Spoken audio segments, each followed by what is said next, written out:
So today's lesson is all about the nervous system. Okay? So the nervous system is a crazy complex system that we could probably spend months or years studying. Okay, so this is going to be basically an overview of the main parts, what they do, kind of how it all works together. Okay? So if we look here, you can basically get the idea of some of the main parts already. The nervous system is pretty much all about your brain and how you think, interpret, move, decide what to do with basically everything in your life. So the first thing I guess we'll start with is what are the three main parts? Okay, so the main part, I would say the number one main part is your brain, okay, which has lots of different parts within it itself. There's also our spinal cord, okay, which runs right down our spine, protected by our vertebrae. Technically, that's called the central nervous system. And then we have our nerves, okay, our peripheral nerves that are out in our body and basically everywhere. So here are our three main parts, okay, and they all have a different job. So the first thing I want you to know is that I'm going to be using the word nerve cell sometimes, I'll be using the word neuron sometimes. They're interchangeable.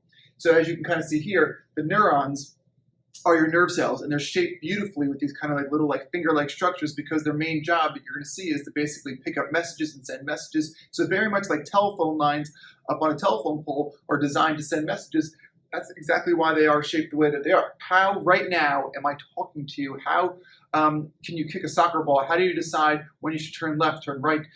Every decision you make has to do with your neurons. So there's a process to it.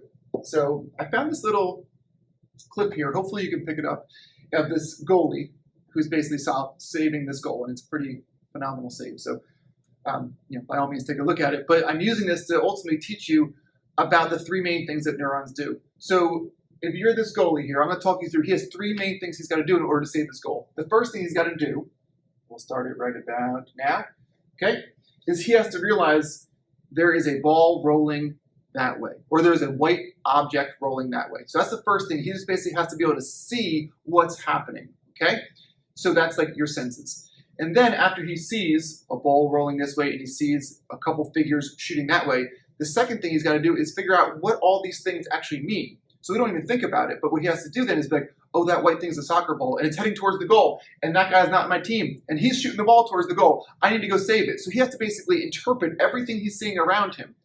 And then the last thing he's going to do is once he interprets it, he has to say, all right, there's a white thing going there. Oh my goodness, that's someone trying to score a goal. And then he has to tell his leg muscles and his arm muscles to run and try to save the goal. And he has to actually literally make his arms swing and try to grab it. He has to make his legs move. So he has to do all these steps, and it happens so quickly. And that's what's so incredible about our nervous system is that we don't realize how quickly it does all these things. So he sees something, decides what to do with it, and ultimately makes his legs move all within seconds. And this is what we do every single day, every moment of every day. So let me break that down for you, okay? So let's make a simpler example. If you're looking at a glass of water, the first thing you do is you see a glass of water, or you feel a glass of water, but you just basically sense it, okay? And you hopefully at this point have learned your five senses, your taste and your touch and your sight. So you sense the glass, and then your mind has to say, oh, that's a glass. Ooh, that's full of water. Oh, I'm kind of thirsty.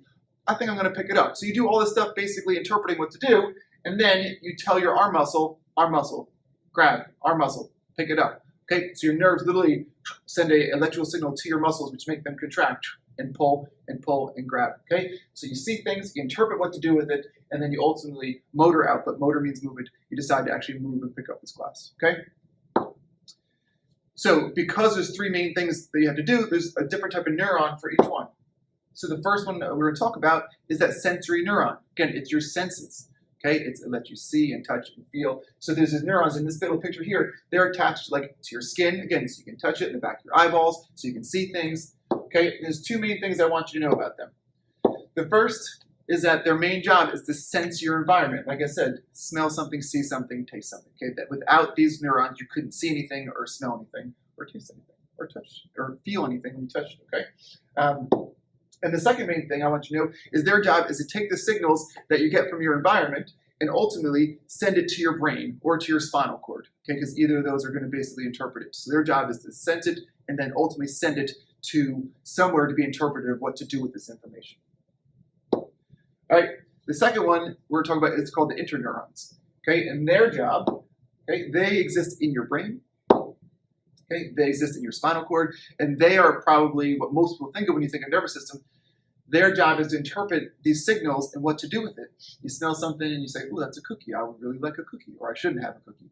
But this is the interneurons in your brain basically going all over the place trying to figure out what to do with everything you just sensed. Okay? Like I said, they exist in your brain mostly, but there's a bunch that also exist in your spinal cord. I'll tell you a little bit why that's so important. And the third thing to know is they're the connectors. You'll see in a little bit. The connectors between the sensory neurons, and the last neuron we're going to talk about in a second is the motor neurons. So they're the in-between of sensing it, deciding what to do, and then also telling your motor neurons to move. All right, so like I said, motor neurons.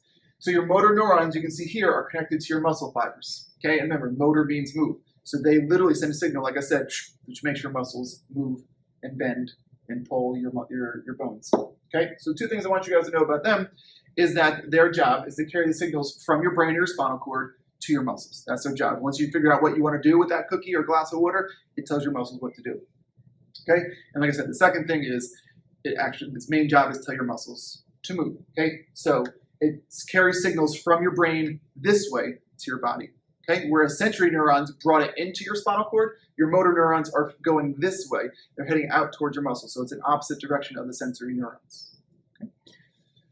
All right, so let's pull it all together here. Okay, this is basically how I said they all connect here. So you'd sense something in your skin, you tell your interneurons, hey, what should we do with that information? And then ultimately they tell your motor neurons to move, or so on and so forth. So this is the loop basically of how your neurons work together so quickly. And it sounds complicated, and it is, but it happens so quickly on a daily basis, okay? Every decision that you make. Now, there's something called reflexes, and it still uses the same 3 steps, but it's a little different than, let's just say, somebody saying, hey, turn left, and you have to say, I heard turn left, that means turn left, make my body turn left.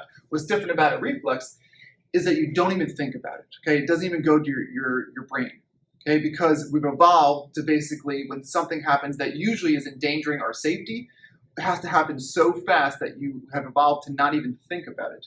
So the example I had was a guy and a baseball was coming at him. So if someone throws something at you without even thinking about it, you're probably going to duck. Because 99% of the time, that's a good move for your safety, is to duck. Or that terrible picture of that person with something in their eye too. Like 99% of the time, something in your eye is not good for you. So your body's evolved to blink. So what happens is this, okay? Basically, the 2 things you should know is that it's your body responding to a stimulus, which is something in your environment. Again, something poking you, a bright light, which makes you blink, without ever even thinking about it. So it's really hard sometimes to override your reflexes. It's just something you can't help, okay? And what's different about it is that instead of going from like your sensory neurons up to your brain to think about it and then back to your motor neurons, what it does is it goes from your sensory neurons and just goes to your spinal cord, because you have some interneurons in there, and those interneurons say, okay, something's poking us, something's sharp, something's hot, move, and it sends it right away. And the reason that we evolved to do that is because by going here, instead of up to your brain, it's actually a shorter path, so therefore it can react quicker. So like I said, in life and death moments out there, it's really important that you were able to react that half a second faster, because that's maybe all it took to when you got to the edge of a cliff and all of a sudden you had to stop, right? Or something was being thrown at you. So it's a phenomenal tool that we've kind of evolved to manage, is to have it really quick. So that's a pretty good overview of the main ideas of your nervous system. So let's just recap here, okay? If I'm you, I'd pause this, close your notebook, and see how many of these can you actually answer right now, okay? But I'll go through them all with you, just short and sweet here, okay? The 3 main parts of your nervous system are your brain, your spinal cord, and your nerves. Okay, another name for your nerve cell is a neuron. Okay, those main parts I showed you from the picture is the dendrites where the information goes in. You have your cell body, and the axon where the information leaves. And you also have your nucleus, which we know is the brain of the cell. Okay, for your sensory neurons, their job is to bring the information in to your spinal cord. Okay, it's also their job is to sense the outside environment. Your interneurons, they connect the 2 main types of neurons. Okay, they exist in your brain and your spinal cord, and their job is to interpret what's going on in our outside world.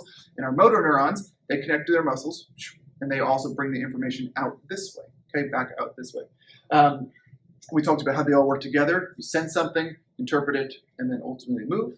And then a reflex is the same idea, only instead of going to your brain, it happens right in your spinal cord, and it's without even thinking about it. All right, so this is our overview. And as always, if you have any questions, please ask me. Thanks for watching.